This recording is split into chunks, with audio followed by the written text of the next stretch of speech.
Hello दोस्तों, स्वागत है आप सभी का इलेक्ट्रॉनिक स्टडी यूट्यूब चैनल पर। नमस्कार। आज के अपने इस वीडियो में हम बात करने वाले हैं कि बीटीसी या डीएलएड सेकंड सेमेस्टर से यहाँ पर आपका पेपर नंबर 7 जो है इंग्लिश ग्रामर के तहत काइंड्स ऑफ प्रोनाउन के बारे में हम बात कर रहे थे। तो होप सो कि आज ये प्रोनाउन हम जो है अपना कंप्लीट कर लें, जिससे कि ये टॉपिक जो है अधूरा ना रह जाए। लगभग 2 दिन पहले मैंने इसके जो है इसका दूसरा पार्ट बताया था। आज ये है पार्ट 3। जी हाँ, भाग संख्या 3 है काइंड्स ऑफ प्रोनाउन, जिसमें हम बात करने वाले रिफ्लेक्सिव एंड इंटेंसिव प्रोनाउन के बारे में। आज आप देख पा रहे होंगे स्क्रीन पर जो है रिफ्लेक्सिव एंड इंटेंसिव प्रोनाउन। इसके बाद एक और पार्ट होगा एंड आफ्टर दैट आपका जो है ये पूरा जो प्रोनाउन का चीज़ कॉन्सेप्ट है, जो चीज़ें इसमें इंक्लूडेड हैं वो आपकी कंप्लीट हो जाएंगी। बाकी 1 लाइनर क्वेश्चंस आपके मैं दे रहा हूँ, वो आपके जो है चलते रहेंगे। आज मैंने आपका डीएलएड फर्स्ट सेमेस्टर का जो है अपलोड किया है, तो जो भी आपके जानने में है फर्स्ट सेमेस्टर से प्लीज़ उनके साथ में उसको शेयर ज़रूर करिएगा, उनको बताइए उसके रिगार्डिंग। चलिए दोस्तों, बात करते हैं। इसमें जो है रिफ्लेक्सिव प्रोनाउन और इंटेंसिव प्रोनाउन 2 हैं। तो सबसे पहले दोस्तों इसमें हम बात करेंगे रिफ्लेक्सिव प्रोनाउन को लेकर के। आपका सब्जेक्टिव ऑब्जेक्टिव जो होते हैं, जो पॉजिटिव प्रोनाउन है, खासकर जो टेबल मैंने बताई थी subjective pronoun to objective pronoun and objective pronoun to positive pronoun, उसको बहुत अच्छी तरीके से याद करिएगा। उसी पॉजिटिव प्रोनाउन से आपके जो है सवाल पूछे गए थे। तो रिफ्लेक्सिव प्रोनाउन को देखते हैं यहाँ पे। इसमें लिखा हुआ है सेल्फ या स्वयं या खुद। जी हाँ, रिफ्लेक्सिव का मतलब यही कहता है जैसे रिफ्लेक्स करना, रिफ्लेक्स एंगल जैसे होता है, आप लोग पढ़े होंगे। तो यहाँ पे लिखा reflexive pronoun refers back to the subject of a sentence. मतलब जो रिफ्लेक्सिव प्रोनाउन होता है वो रिफर्स बैक, फिर से वापस आता है किस पे? सब्जेक्ट ऑफ अ सेंटेंस पे, किसी भी वाक्य के कर्ता पर फिर से वापस आता है।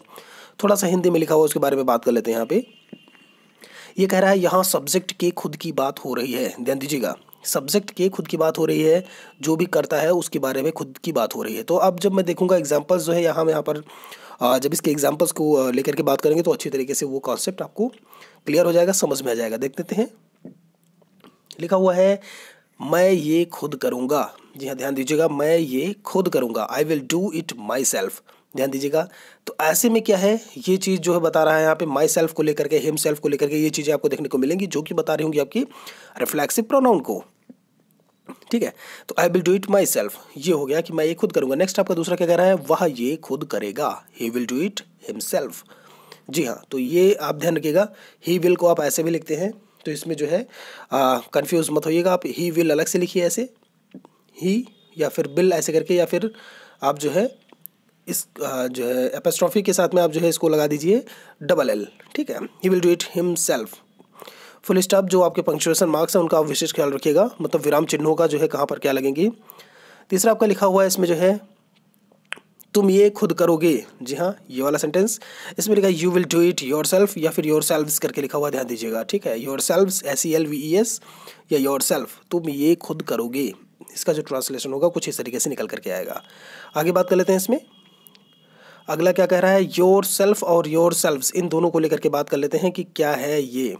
जी हाँ, तो जब आप बात करते हो मित्रों जो है योर सेल्फ को लेकर के, अगर आप एक आदमी हैं तो योर सेल्फ का यूज़ करेंगे। ध्यान दीजिएगा, एक आदमी है मतलब a single person is there. If a single person is there then you will use your self.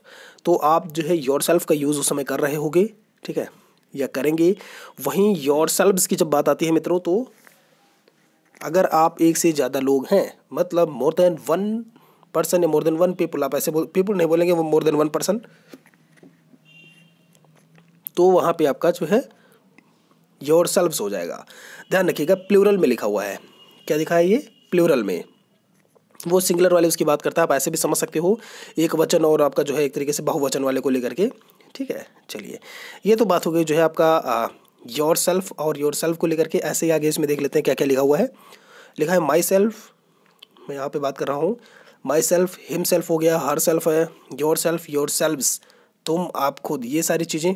ऐसे ही यहाँ पर देखिए लिखा हुआ है देम सेल्व्स, आवर सेल्व्स, मतलब हम खुद। ठीक है, देम सेल्व्स और आवर सेल्व्स।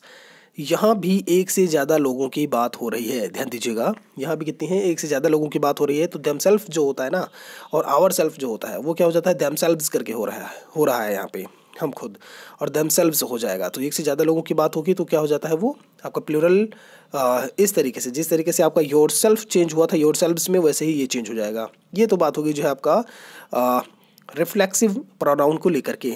अब मित्रों बात कर लेते हैं यहाँ पे जो है दूसरा आपका लिखा हुआ है intensive pronoun. It emphasises it's antecedent noun और प्रोनाउन। ध्यान दीजिएगा, हिंदी में चीज़ें लिखी हुई हैं उसको समझ लेते हैं। एम्फेसाइज करना, जोर देना, एक तरीके से केंद्रित करना, आप कुछ भी बोल सकते हो उसमें। हिंदी वाला जो पार्ट लिखा है उसको पढ़ लेते हैं। जब यह प्रोनाउन नाउन या प्रोनाउन के तुरंत बाद आता है तो उसे एम्फेसाइज करता है। मतलब अब यहाँ पर जब हम उसके उदाहरणों को समझेंगे तो और अच्छी तरीके से समझ में आएगा। इसका इन्होंने हिंदी ही यहाँ पे लिखा हुआ है, जो है एग्जाम्पल में लिखा है मैं खुद ही ये करूँगा। अब ध्यान दीजिए यहाँ पे आपका यहाँ पे क्या लिखा था कि मैं ये खुद करूँगा, तो I will do it my self था, और यहाँ पे क्या होगा, खुद ही, स्वयं ही करने की बात हो रही है बिल्कुल से। यहाँ कोई और विकल्प नहीं है, कोई देयर इज नो ऑप्शन कि कोई और व्यक्ति करेगा। भाई ये कह रहा है मैं खुद ही ये करूँगा, वह खुद ही ये करेगा, ठीक है, महेश खुद ही ये करेगा। तो ऐसे में क्या है, ये चीज़ें जो होती हैं वो क्या होती हैं, वहाँ पे आपके किसी अदर ऑप्शंस के बारे में जो है नहीं बात कर रही होती हैं। एक ही ऑप्शन होता है। तो यहाँ पर देखिए जो लिखा हुआ है I myself will do it, इसकी जो आपका ट्रांसलेशन है वो आपका चेंज हो जाता है, और ये बात कर रहा होता है जो है इंटेंसिव प्रोनाउन को लेकर के, ठीक है, जो एम्फेसाइज करता है। देख लेते हैं इसमें, वह प्रोनाउन है जो नाउन प्रोनाउन के तुरंत बाद आता है। ध्यान दीजिएगा, ये आपका क्या है, ये भाई मैंने बोला नाउन या प्रोनाउन के तुरंत बाद आएगा। ये आपका क्या है, प्रोनाउन है, और उसके तुरंत बाद क्या आया है, ये वाली चीज़, दैट मीन्स आपका इंटेंसिव प्रोनाउन। माई सेल्फ क्या है, इंटेंसिव प्रोनाउन है। मैंने बोला महेश खुद ही ये करेगा, तो महेश क्या है, एक नाउन है वहाँ पर, वह एक संज्ञा है, ठीक है, एक जो है व्यक्ति का नाम है, एक पर्टिकुलर पर्सन का नाम है वो, ठीक है। तो ऐसे में इस बात का आप लोग विशेष ख्याल रखिएगा, ये आपकी पहचान है कि नाउन प्रोनाउन के जस्ट बाद आपका जो है प्रोनाउन देखने को मिलेगा, ठीक है। तो अब जबकि आपका आगे वाले में क्या था, एकदम ऑब्जेक्ट की तरीके से बाद में वो चीज़ देखने को मिल रही थी यहाँ पे। चलिए आगे बात कर लेते हैं इसमें। एक तो एग्जाम्पल हो गया, नोट करके लिखा हुआ है, ये नोट वाला पॉइंट पढ़ लेते हैं थोड़ा सा। इसमें लिखा है कि यहाँ कोई विकल्प नहीं है, यहाँ आप खुद ही वह कार्य कर रहे हैं, जबकि रिफ्लेक्सिव प्रोनाउन में जो है विकल्प होता था। अंतर आपका ये भी सबसे बड़ा है जिसको आप जान सकते हो। वहाँ पे आपके ऑप्शंस होते थे, यहाँ पे आपका कोई ऑप्शंस नहीं है, कोई विकल्प नहीं है। पहले सेंटेंस में जोर देकर बोला जाता है, ठीक है, सेंटेंस में क्या है, जोर देकर बोला जाता है। तो ऐसे में ये चीज़ का जो है ये इस चीज़ से आप जो है अंतर का पता लगा सकते हैं कि ये अंतर या डिफरेंस क्या हो सकता है। कुछ एग्जांपल्स और बात कर लेते हैं यहाँ पे। देखिए यहाँ पर लिखा हुआ है राम खुद ही जाएगा, ठीक है, राम खुद ही जाएगा, मतलब Ram himself will go, Ram खुद ही वहाँ जाएगा, तो Ram himself will go there, ऐसे करके आप कर सकते हो। नो चॉइस, मतलब कोई और यहाँ पर चॉइस नहीं है जिसका जो है वो यूज़ कर सके एक तरीके से राम, तो राम खुद ही चाहेगा जो है कोई भी काम हो किसी चीज़ के लिए। तो हिमसेल्फ देखिए यहाँ पर क्या है आपका, राम क्या है, नाउन है, एक संज्ञा है, और हिमसेल्फ जो है जस्ट उसके बाद यूज़ हुआ है, जो कि एक इंटेंसिव प्रोनाउन को जो है डिनोट कर रहा है। आगे बात कर लेते हैं। थर्ड आपका लिखा हुआ है कि मुझे खुद ही कोशिश करनी चाहिए, आई माई सेल्फ शुड ट्राई। ऐसे में क्या होगा, मुझे, अब जब मुझे, मैं, ये सारी चीज़ें किस में चली जाएंगी मित्रों, आपको प्रोनाउन में चली जाएंगी, आपके सर्वनाम को लेकर के बात कर रही होती हैं। खुद ही कोशिश करनी चाहिए, तो आई माई सेल्फ शुड ट्राई, ठीक है, माई सेल्फ हो जाएगा किसके बाद, आई के बाद में, ठीक है, एक प्रोनाउन के बाद में। चलिए उम्मीद करते हैं जो चीज़ें मैंने अभी तक बताई वो आपको अच्छी तरीके से समझ में आया होगा। कोई भी चीज़ अगर समझ में नहीं आती है तो कमेंट में आप बता दीजिएगा, उसके रिगार्डिंग फिर से जो है जान लिया जाएगा। ये क्या कहता है इसके बारे में देख लेते हैं। तुम खुद जाओगे, अब यहाँ पर क्या है आपका, जैसे मैंने बोला मैं, तुम, वह, ऐसे करके इट करके, या ही, शी, इट, दे आपका, या आई, वी, ऐसे में क्या होते हैं, ये सब आपके प्रोनाउंस को डिनोट कर रहे होते हैं। यहाँ पर इन्होंने तुम लिख दिया उसकी जगह पे, ठीक है, तुम लिख दिया, ये एक प्रोनाउन है, एक सर्वनाम को जो है डिनोट कर रहा है, बता रहा है यू योरसेल्फ विल गो, ठीक है, तुम खुद जाओगे, कोई ऑप्शन और आपके पास नहीं है, ठीक है। तो ऐसे में किसको डिनोट करेगा, ये आपके इंटेंसिव प्रोनाउन को जो है डिनोट करेगा। तो उम्मीद करते हैं दोस्तों यहाँ पर जो है रिफ्लेक्सिव प्रोनाउन और जो इंटेंसिव प्रोनाउन की जो बातें थी वो आपको अच्छी तरीके से समझ में आई होंगी। कुछ एग्जांपल्स के को लेकर के भी यहाँ हमने बात की कि जो आपका इंटेंसिव प्रोनाउन होता है उसको आप कैसे समझा सकते हो। यहाँ पर अगर किसी भी चीज़ से कोई भी जो आपका एग्जाम्पल हो गया या आपका रिफ्लेक्सिव प्रोनाउन या इंटेंसिव प्रोनाउन में कोई भी चीज़ अगर आपको समझ में नहीं आई होगी तो प्लीज़ कमेंट में ज़रूर बताइएगा।